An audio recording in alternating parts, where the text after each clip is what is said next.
You're watching Reason and Theology Live. The show concentrates on theological topics, historical matters, and philosophical problems with content ranging from introductory material to in-depth examinations. And now, your host, Michael Lofton. And welcome back to Reason and Theology, everyone. Your host, Michael. We are going over another issue related to Eastern Orthodoxy. That is the recent statement or claim by the Patriarch of Moscow, Patriarch Kirill, about the Patriarch of Alexandria, namely Theodore II. His claim is effectively that he is in schism, which we're going to look at in just a moment. Before we do that, though, I do want to note that I do find it entertaining that the Orthodox, some of them, at least the Orthobros, are still coming to the channel. And before I actually begin the show, disliking the video, I guess they don't realize that actually helps me with the algorithm. That doesn't hurt the channel. It actually brings more traffic to it. So I do want to give a shout out to them. Thank you so much for doing that. Again, I don't know why they're actually helping my channel, but that's none of my business. One second while I just sip my tea here like Kermit the Frog in that meme. Hold on. Yeah, that's none of my business. They want to support the channel, they can do that. All right. So on a serious note, though, we're going to talk about something that is serious. And I want to give a gentle rebuke to my fellow Catholics. When it comes to the topic at hand, some Catholics, whenever we go over this, are going to rally and become happy and gloat that this is happening in Eastern Orthodoxy, namely that there's an internal schism going on. And I actually want to say, well, first of all, you shouldn't be happy that there's sin, right? But on another note, if you haven't thought about it, this actually is harmful for Catholicism as well. Whenever there's a division in Eastern Orthodoxy, it's nothing to be happy about. Not only is it brothers who can't get along, but it's also harmful to Catholics because we do want unity with the Eastern Orthodox, right? If you're a serious Catholic, you should want unity with the Eastern Orthodox. Whatever our differences are, whatever problems we have, at the end of the day, we should still be working towards unity. At least with those who are of goodwill. Now, those who are not of goodwill, we generally describe them as the Orthobros, although we're painting with a broad brush here. But they're generally the ones who are not of goodwill. I'm not talking about them. I'm talking about Orthodox who are of goodwill. We should want unity with them, right? Of course. So whenever there's a conflict and an internal schism within Eastern Orthodoxy, that's bad. Because that means it's going to be even harder to put Humpty Dumpty back together again after he's fallen off the wall and there has been this schism going on, right? It's harder to put him back together again after he's fallen off the wall. It's harder to heal a schism after it's happened. So this division within Orthodoxy is by no means something to gloat over. It's actually something that we should be mourning over. So I'm shocked to see it. And I'm also shocked to see the direction that Kirill really wants to take this, which we're going to look at here in just a moment when it concerns clergy that are within the jurisdiction of Alexandria. It's very disturbing stuff. So I don't find it a helpful move. I find it to be on Patriarch Kirill's side of things. I find it to be something that's going to end up causing more damage down the road. So I don't think it's a good move. And you'll see what I'm talking about here in just a second. Let me pull up my screen and let's see if, let me share it so that we can go over the articles together. Again, these are very short articles. So I generally don't read the entire thing, but since they're so short, we'll do that now. All right. So the first one is Metropolitan Hilarion confirms intention for conquest of the Patriarch of Alexandria. Actually, no, I want to go over that one. Let's go over that one last. In fact, let's do this one first. Russian Orthodox Church names Patriarch Theodore of Alexandria a schismatic. Yeah, let's go in this order. Metropolitan Hilarion said that since Patriarch Theodore, that is, of course, of Alexandria, joined the schism, the Russian Orthodox Church has good reason to admit the clergy of the Alexandrian Church into the jurisdiction of the Russian Orthodox Church. You see what's going on here.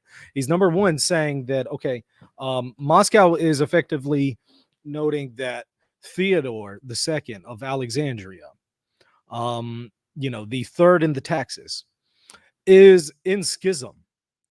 And so, because of that, the clergy that are under Theodore, who don't wish to go along with what Theodore is doing, are now eligible to be transferred to the Russian Orthodox Church. So, you have a very deep problem here because he's effectively going to be taking some of his clergy, some of his priests, and could be even bishops, but at the very least priests. Let's continue. The head of the DECR of the Russian Orthodox Church, Metropolitan Hilarion, believes that the primate of the Alexandrian Orthodox Church, Patriarch Theodore, has joined the schism, according to the Greek website Romphea. On the heir of the church and Peace Program, Metropolitan Hilarion said that the Holy Synod of the Russian Orthodox Church on September 23rd through the 24th decided to reconsider the requests of clergy of the Alexandrian Orthodox Church for their acceptance into the jurisdiction of the Russian Orthodox Church. So there are some clergymen under Alexandria that are reaching out to Russia saying, hey, we want to be under your jurisdiction now because we don't agree with what our patriarch is doing. According to the hierarch, when the Patriarch of Alexandria joined the Patriarch of Constantinople and recognized the schismatic structure in Ukraine as the Orthodox Church, commemorated its leader during the divine service, this caused an internal split in the Alexandrian Church, which was to be expected. Dozens of priests who did not agree with this commemoration and with the recognition of the schism appealed to Patriarch Kirill of Moscow and all of Rus to be admitted to the Russian Orthodox Church. So he's saying that they appealed to him after they saw that Alexandria went along with Constantinople on this issue with recognizing the particular Ukrainian group. And he is saying that, well, whenever he did so, and especially commemorating them in the divine liturgy, that makes him a schismatic. The Russian Church said Metropolitan Hilarion hoped that Patriarch Theodore II of Alexandria and all Africa would reconsider his decision, but this never happened. In August of this year, Patriarch Theodore went to the island of Imvros, the place where Patriarch Bartholomew was born. They performed a divine service together. So that is Patriarch Bartholomew and Patriarch Theodore II, in which the leader of the Ukrainian schismatics, Epiphany Domenko, took part. From the point of view of church canons, if a hierarch celebrates with a schismatic, he himself falls into schism. Unfortunately, church canons do not suggest any other interpretation, Metropolitan Hilarion emphasized. Notice that. So, according to their interpretation of the canons, if a hierarch celebrates with another person that they consider to be schismatic, then that hierarch becomes schismatic. So they're going to say that Patriarch Bartholomew is in schism, and so is Patriarch Theodore II, since both of them commemorated Epiphany in the liturgy. Well, this is a serious problem, because not only do you now have an internal schism between Moscow, Constantinople, and Alexandria, but also any hierarch that would celebrate with Theodore or would celebrate with Bartholomew or mention them in the liturgy, by that same standard would have to then be in schism. Are you following me? You can't say, no. It's just those two.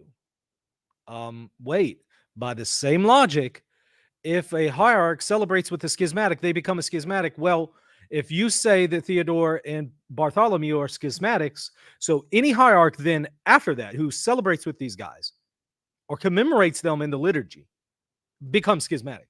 This is going to turn into a major issue. I mean, it already is a major issue, but it's going to turn into an even bigger one. And to make matters worse than dealing with issues of, well, we're going to now take some of the clergy that's under Alexandria and bring them under our jurisdiction. Do you know how much resentment that's going to cause? I mean, don't you think Theodore, if somehow Theodore or Bartholomew were able to come to some kind of agreement with Moscow, don't you think that there's going to be some resentment there? And in fact, don't you think they're going to say, well, you have to return those clergy to my jurisdiction? And would Moscow really do that? I don't know. After the joint liturgy with Dominko, Vladika believes Patriarch Theodore finally joined the schism, and the Russian Orthodox Church has no reason not to accept the requests of the clergy of the Alexandrian Patriarch, Metropolitan Hilarion said. So they have no reason to deny people who are under Alexandria to now be under Russia. How long this issue will be considered and how our presence in Africa will be structured have not yet to be decided at the next meeting of the Holy Synod, the bishop concluded. And then, around the same time, September the 22nd, Patriarch Kirill believes the Phanar head, that is Constantinople, fell in the schism as he communed with the schismatics and recognized the self-consecrated clerics who did not have legal ordination, according to Kirill. So he's saying, look, Bartholomew, you too, you are also a schismatic because you commemorated and celebrated liturgy with these people. And this article is similar to the other one. During the ceremony of presenting church awards to the DECR chairman, Metropolitan Hilarion, and his deputies, the primate of the Russian Orthodox Church, Patriarch Kirill, said that the Patriarch Bartholomew of Constantinople has fallen into schism. The primate of the Russian Church noted that humanly, we are very worried that today the Patriarch has fallen into schism because he received communion with schismatics and recognized the self-consecrated priests without legal ordination as canonical bishops. At the same time, Patriarch Kirill emphasized realizing our truth, being convinced that we stand on an unshakable basis of the sacred canons. So I guess it's just up to him to interpret the canons in this matter. I don't know. In a pastoral human way, we must strive to overcome this difficult time in inter-Orthodox relations. You recall that both Greece and in other countries under the influence of Constantinople, there are our brothers and sisters, pious monks and nuns, and it's a great sorrow for us that others suffer from the mistakes of one. That is why the Patriarch said, the DECR must, while remaining on principled canonical positions, do everything to ensure that ecumenical orthodoxy emerges from the hard crisis it is in. How's that going to happen whenever you're taking some of their clergy? I don't know. But the primate of the Russian Orthodox Church recalled that each local Orthodox church has its own problems and sometimes very difficult, although not as noticeable as it was, for example, in the Soviet period. Therefore, our joint solidarity, the manifestation of love for each other, is very, very important for strengthening the entire ecumenical orthodoxy, concluded Kirill. And then the last article that I just briefly wanted to touch on, again, kind of goes over this issue of taking their clergy. Metropolitan Hilarion admitted that the Russian church is considering creating its own illegal, according to the author of this article, ecclesiastical structure in Africa, which will operate in parallel with the Patriarch of Alexandria. More parallel jurisdictions, y'all. This is not good. This is not helpful. Catholics, don't start gloating. Don't just start saying, see, y'all are just so divided. Yeah, there's divisions here in Orthodoxy. But how does that help us as Catholics when we want to become in union with these people? I mean, if you don't want unity with the Orthodox, there's something wrong with you as a Catholic. You should want unity with our Orthodox brethren. You should have a passion for that. And you shouldn't just take this and start gloating over it and saying, look at you guys. No, this hurts us as well as them. Even if it didn't impact us, though, I mean, we should still care about them, right? Of course. But it actually does impact us. It makes it harder for us to have unity, because then what if we become united with Constantinople? Well, I mean, that's not going to mean that we're now united with Moscow, right? So it doesn't help to have these kinds of parallel jurisdictions and divisions. All right. Metropolitan Hilarion essentially confirmed the information published by Orthodox Times about the intention of the Moscow Patriarch in Africa, admitted that the Russian church pressured Patriarch Theodore to revoke his decision to recognize the autocephaly of the Church of Ukraine. Otherwise, according to Metropolitan of Volokholamsk, the Russian church will accept African priests who addressed Patriarch Kirill with a request to serve for the Patriarch of Moscow.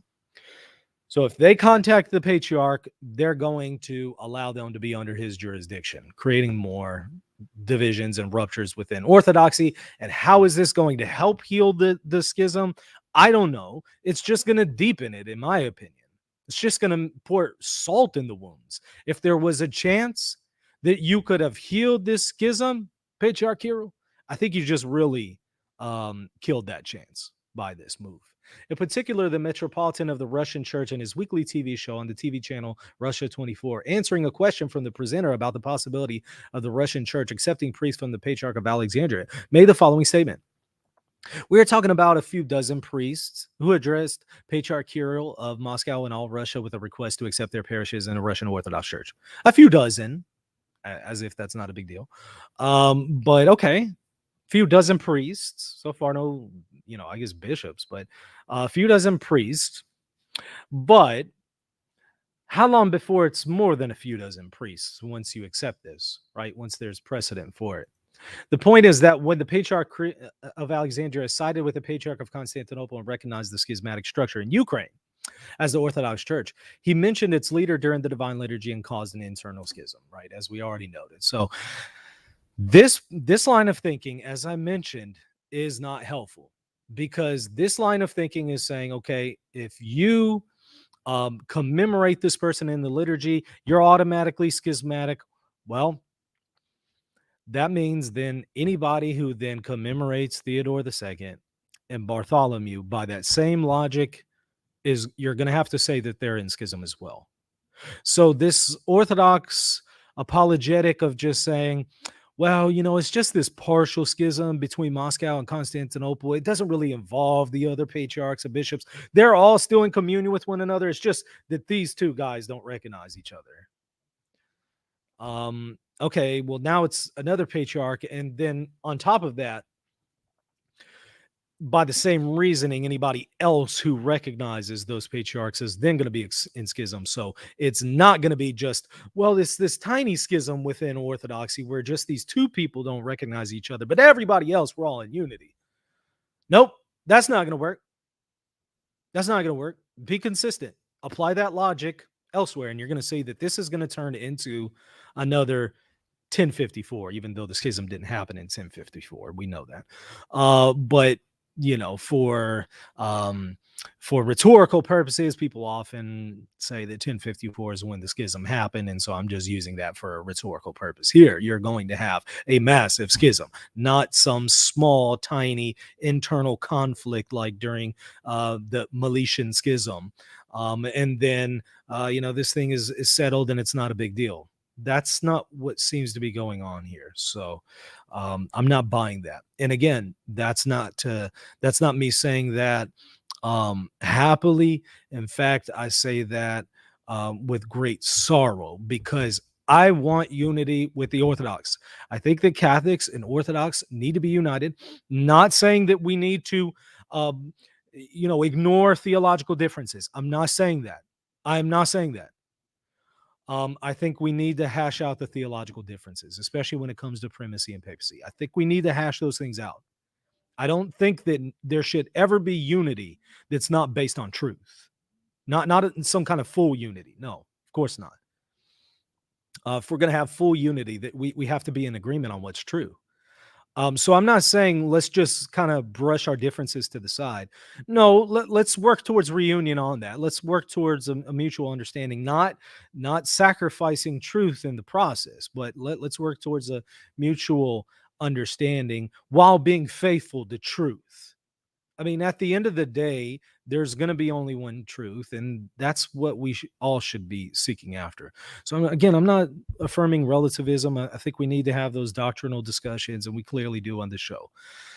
So don't misunderstand me. But more than anything, I want unity with the Orthodox, because it's kind of like, as I mentioned in a previous blog article that I wrote, it's like me. I'm basically like a son. And my two parents, the Catholic Church and the Eastern Orthodox Church, can't get along. And they got divorced. And they're now wanting me to pick sides between them. And yeah, ultimately, the burden is going to be with one over the other. I mean, one had to leave the other first, right? So ultimately, one's going to be right and one's going to be wrong, even though both of them have guilt. Both of them have things that they've done wrong towards each other. Both of them have a share in the divorce. Yeah, obviously, but one of them had to initiate the move first, move away from the other. So I recognize that there's ultimately going to be a group that had to leave the other group, and technically that makes one of the groups in material schism at the very least. I understand that. I get that. But still, it's kind of like as a child, I maybe dad is right, maybe, but I don't want to choose between mom and dad. That's not right, and that's not any issue that a child should ever have to decide. And it's the same thing here. I'm just a layman.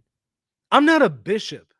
I don't get to choose whose jurisdiction I'm under. I don't get to choose which communion I'm under as far as the way a bishop would, right? I have a very much more limited choice in which communion I'm going to be in. But I like mom and dad. I like the Catholics and the Orthodox. I love the Catholic Church and I love the Eastern Orthodox churches. Y'all may say, well, you're always so critical of the Orthodox. Well, often I'm critical of the Orthodox, not so much the Orthodox. But yes, I'm sometimes critical of the Orthodox. But if you haven't noticed, I'm more critical of Catholics. If you haven't paid attention by now, I'm usually blasting radical traditionalists. If you haven't noticed, I usually go after them more than I do the Orthodox. Why is that? Because I think that there's more to criticize among Catholics than there is to criticize with the Eastern Orthodox. Whatever the problems there are with the Orthodoxy, I think there's more problems right now with Catholicism. So I tend to criticize the Catholics more actually than the Orthodox. So, keep that in mind. But yeah, I might still criticize the Orthodox. I might still criticize the Catholics, but I still love the Catholic Church and the Orthodox Church, and I want to see them united. Not saying that we should not care about truth. I want to see them united in truth and in love. Well, as a layman, there's not a whole lot that I can really do to bring that about. All right. Us as laity, we can't do a whole lot in that regard. There are some things we could do, but it's very minor compared to what the bishops could do. But again, at the end of the day, since I want that reunion between these two groups, it saddens me to see further divisions in Orthodoxy because that's going to create more difficulty for reunion with them. On the flip side, we have a similar problem as Catholics, don't we? We might not have an internal schism going on as far as one bishop excommunicating another bishop, but both of them are united to Rome, or we might not have that going on. But what we do have is just as bad. So it might not be actually a schism as far as a formal schism. There's an actual break between bishops, but we have something just as bad. We have dissent among some bishops, and it's tolerated. So think of it from the Orthodox perspective. We're telling the Orthodox, hey, we want reunion with you guys. Oh, okay. But I mean, you got a whole bunch of German bishops out there that are promoting issues with same-sex attraction and blessing gay marriages, right? Yeah, we have that. Well, you're not doing anything to discipline them, are you? No. But you want us to be in communion with you, right? Yeah. So we're going to end up being in communion with them? Yeah. You see the problem? It goes both ways. There's similar problems sometimes within Eastern Orthodoxy with some liberalism among them. And so a Catholic could say the same thing, but I think it's more prevalent among Catholics than it is among Orthodox. I think it's much more widespread, mostly just because Catholicism is larger. I think that's the only reason. I think if Orthodoxy was larger, you would see just as much of an issue in Orthodoxy. But Catholics, it's a larger communion, so you're going to see the issues more. It's also more visible in social media. But we're asking the Orthodox, hey, come back into unity with us. Not only do you have to accept our dogmas, which is already a challenge, we're going to have to somehow figure out how we can both come to an agreement there on these dogmas without either one of us compromising on truth. So you have a major, major hurdle already. But not only that, but you also got to be in communion with these other bishops that clearly need to be excommunicated, disciplined in some way, right? we're not looking so great ourselves as Catholics here. We're not looking really presentable. I mean, it's kind of like a man, he wants to get the woman, but he never bathes. you know, he never brushes his teeth. He never takes a shower. He wears the worst clothes. He has holes all in his clothes. And he goes and presents himself to this woman and says, "Hey, will you go out with me?" And he doesn't have a car. You could do a little bit more to make yourself attracted, sir. make yourself look a little bit more attractive there, and you might have a better shot at some kind of union with this woman. So, whatever. All right, y'all. I got to get back to things. We'll have another evening show here in a moment, but I did want to go over this. I've been meaning to go over it for several weeks now, but I've just not had the chance, and I figured today would be a good time to do that during the lunch hour. I hope y'all have found this beneficial, but more importantly, I hope that you felt convicted about the need for us to take this seriously. As far as this aspect, I'm not saying take everything seriously that's going on in Eastern Orthodoxy. No, we can laugh at some of the nonsense with the Orthobros, but take seriously the actual communion itself and the division that's going on, because that's not helpful for them. It's not helpful for us as Catholics who want unity with them. So I hope I help bring that out and bring out the sobriety that we really need to have here. So I don't say any of this gloating. I say it with pain in my heart, and I'm also saying it knowing that we have just as many problems as the Orthodox, probably more. In fact, I think that the Orthodox Church is in a healthier state than the Catholic Church. That doesn't mean that I don't believe that Catholics are right about the papacy or something, but it does mean the Orthodox are in better shape. Even with this schism going on, the Orthodox are in better shape than we are. You want to know why? At the very least, and there are multiple reasons why. This isn't just the only one, but at the very least, they're doing way better with the liturgy, aren't they? We're doing really bad with the liturgy. So at the very least, they're in a healthier condition because they have not tampered with the liturgy in the way that we have. So let that be a conviction to you as a Catholic if you thought that you should gloat over this. All right. Well, I hope you all enjoyed it. Let me know your comments there in the comment section. Don't forget to subscribe to the channel if you haven't already. I'd greatly appreciate it if you do. Also, check us out, patreon.com/Reason in Theology, if you want to support what we're doing and also get access to extra content on the channel. And of course, you have an opportunity to sustain us so that we can continue to offer these programs at no cost to you. All right, that's going to do it. Till next time. God bless. If you're looking to buy or sell a home, office, or any kind of property anywhere in the world, you're going to want to call Real Estate for Life, and they're going to connect you with a Catholic agent. Now, that agent will donate a portion of their commission upon sale, and Real Estate for Life will donate 75% of that gift to a pro-life organization at no cost to you. Call Real Estate for Life at 1-877-LIFE-US1 or text them 248-431-1440. If you care about the pro-life cause, call them now.